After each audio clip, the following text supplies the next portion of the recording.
Hello again to another QuickBooks Online tutorial. My name is Enoch Garcia. I'm the lead accountant and QuickBooks advisor here at Honest Accounting Group.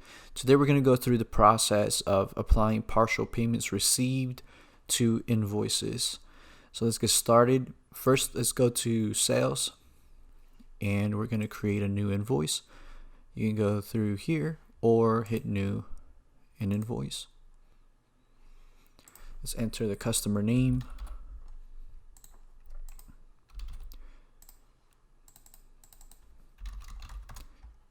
Okay, so let's backdate it to February 1st since we're applying a payment that we're receiving today. Save and close. So now you have your invoice created, and now let's receive the payment that we got in the mail. Here's our invoice. We can receive payment.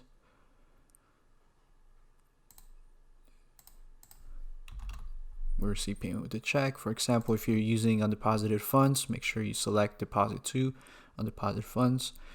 And then here's where we do the partial payment. So let's say we received 750. Check 101 was for 750 and we received it today. All right, make sure there's no amount to credit.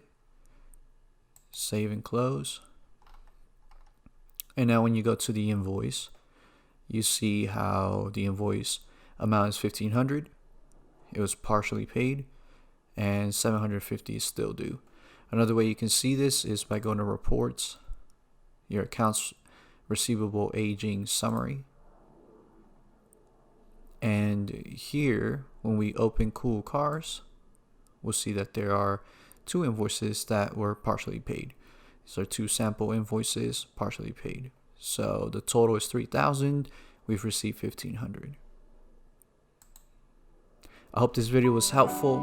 If so, please give it a like and don't forget to subscribe and hit the notification bell so you are aware of when we create and upload new videos. Thank you.